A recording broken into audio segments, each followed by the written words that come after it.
Do you remember Ugly Sonic? Yeah, Ugly Sonic was that monstrosity that Paramount Studios put out, and the internet did not like him.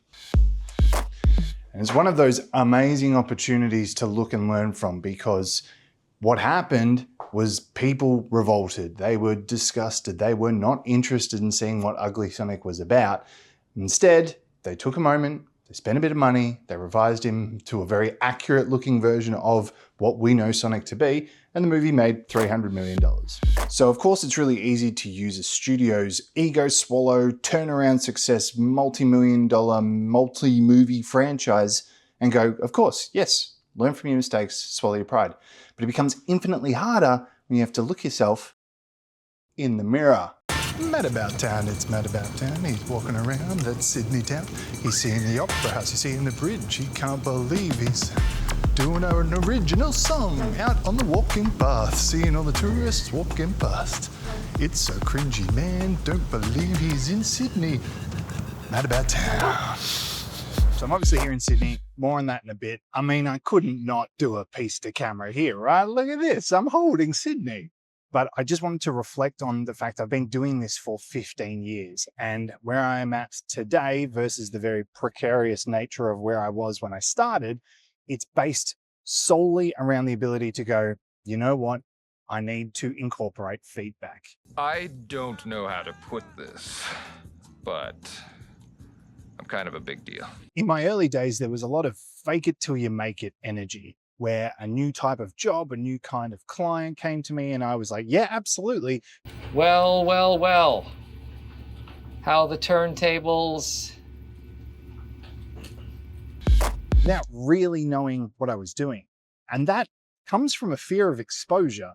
It's a fear of worrying that, you know, if you don't know how to do something or you will get it wrong, then it's inherently linked to the judgment of you and who you are as an individual.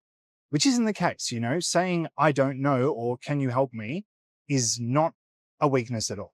Also, speaking of fear of exposure, doing this in public at the Sydney Opera House and the Sydney Harbour Bridge, feeling a little bit exposed here. And I think that example, this scenario, it's very easy to let your ego drive what's happening. I could have very easily gone, oh, I'm nervous, I'm putting myself out there. Let's go record this in a park quietly where nobody can see me. Or do it in the hotel room. But instead I was like, you know what? Let's sit in the most touristy, high traffic areas of Sydney and just make a video. Same goes for the business, right? If you expose yourself, you don't know enough, maybe the work dries up, maybe you don't get any work. So now, let me explain why I'm in Sydney.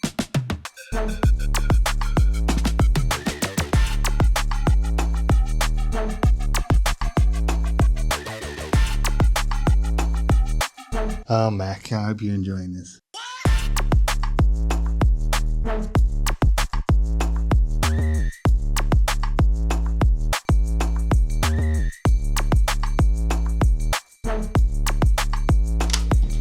The reason I've been in Sydney is I've been here for a 3-day mastermind. I've been staying in this massive $3 million Airbnb with about 6 other people, 10 people at this mastermind, all about video production and upskilling and learning how to run better businesses. It's also the craziest place I've ever seen. Like, it's so tiny and small. And then, like, actually, let me show you. Gotta see. You gotta see. Look at this. Look at this. Have you ever seen a toilet with a shower in a door in a lounge room? So yeah, this house has been pretty wild. It's been the base for 3 days and we've just shared. The other people in this room are not completely different industries, different people. Like, they are essentially on paper competitors. They are other video production businesses in the same country, and a lot of them are in Melbourne. Like, these are our direct competition, but there's something really cool about having somebody that completely gets your situation and then can talk to that and help you in that. Not to mention that we all shared how we do things, systems, processes, ways of thinking, how to deal with team. Like, all of that stuff's really, really valuable to somebody in the same situation, either further or earlier on the journey. And it gets me thinking about all of the feedback and the ability to disengage ego from the process of learning and growing. Because you could easily sit in this room and be like, well, these are other businesses, I don't want to give them an advantage, so I'm not going to share. But also, why would I want to learn from other people that are competing for the same work? If you did that, you shut yourself down to a whole lot of opportunity. So yeah, you can't sit there and be closed off to those conversations. You need to be open to the feedback loop that a room like this can provide. If my ego got in the way, this room, this Airbnb, this $3 million mansion would mean nothing to me. How Sydney's this? Bin chicken. Hey mate. So while I've been here, the team have been managing everything without me. And I'm still on emails, I'm still in base camp, I'm still reachable, but realistically my attention is best served in this room. And so the team have just been running the whole thing. There is no micromanagement. There is no me getting involved and having to approve every decision and every task. It's trust. The point is to trust. The point is to relinquish that ego. And then if there's things that are different, wrong, whatever, then the feedback loop can come.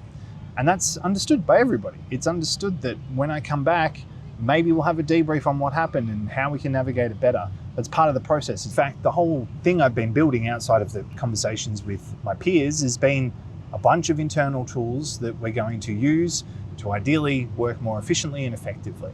The team will use them and then have different thoughts of how they work. So my brief to the team was, guys, take this, break it, see what you can mess up, see where you can find the challenges inside of it, where it doesn't work, where's the friction point, and give me feedback, tell me what's going on, and let's build this thing together. I don't know if I can show you any of the details here because it's all proprietary and secret squirrel business, but it's really, really cool. By building this stuff, I actually got to revisit a bunch of our old systems and iterate on things. We basically put everything we knew into Notion and into a wiki, and then we started having tools with templates and repeatable things, and like, it makes so much sense now in hindsight, but at the time I was like, revolutionary idea. And it's very well publicized, my love for Back to the Future. And so I wanted to create a bit of a nod to that. So we called the knowledge base in Notion the flux capacitor, the thing that powers the machine that is Balloon Tree. Hoping by this stage, if you're on this channel and you're at this point of the video, you understand at least the basics of Back to the Future. Building this new tool, I started calling it something else and was like building it. And then it clicked for me. I was like, no, we need to have a throwback. It needs to be known as the flux capacitor. It's a whole bunch of tools. It's very, very cool. Speaking of ego, my bum was getting a bit stiff from sitting on the grass. I'll just show you, this is my setup in the park. It's my bags and me. This is beautiful. What was I saying? The first message I got on the Matt brain was, can I get a pay rise? And my little bot protected me from that. So, they're testing it, they're pushing the limits, and that's what it's about. If I brought my ego into it, if I was really resistant to feedback and just wanted a I know best, mentality, it's not gonna work. All right, we're committing to talking while walking. This is full vlog mode. All right, we're doing it. So this way of thinking factors into the way we think about all the projects at Balloon Tree. This idea of we challenge the brief and really pushing for something new, something interesting, something different. Like, it's a really important part of how we make the work we make. That factored in thinking of really the first idea is never the idea you go with. You've always got to explore the neighborhood, or there's also There's no such thing as a bad idea at Balloon Tree Productions. It's all about going, well, don't settle for what's there. It's about trying something new and different. It's also built into the way we deliver our projects. Every quote, every invoice, every project has rounds of revisions built into it. And we'll back ourselves to get it right early on. But, sometimes there's tweaks, there's changes. Sometimes it's wildly different to what we first pitched, and that's okay, because as long as it's serving the purpose of what it's got to do, that's the main thing. So even take this video as an example, right? Like, originally I was, hey, I'm going to Sydney. We should do a video in Sydney. And then the feedback process happened. I discussed it with some of the team. All of a sudden it's like, no, talk about feedback, talk about leadership in that space, talk about ego. And all of a sudden we're here vlogging amongst every single tourist in Sydney. But it's a better video for it, I hope. So I guess to wrap all this up, what's your ugly Sonic? What's the thing that you can put out and get some feedback on to drastically improve? Maybe it's systems, maybe it's processes, maybe it's your own skill set, maybe it's a tool you're using. I'd love to know. Drop it in the comments if you've got something in mind. And here's to feedback and improvement. It's the only way we can iterate and get better and produce more meaningful, interesting results. It takes leadership to do that too. If you put yourself out there and say, hey, I don't know all this stuff, or where are my blind spots, you'll be all the better for it. All right, I'm gonna go explore this beautiful, beautiful city. Like and subscribe. See you in the next one.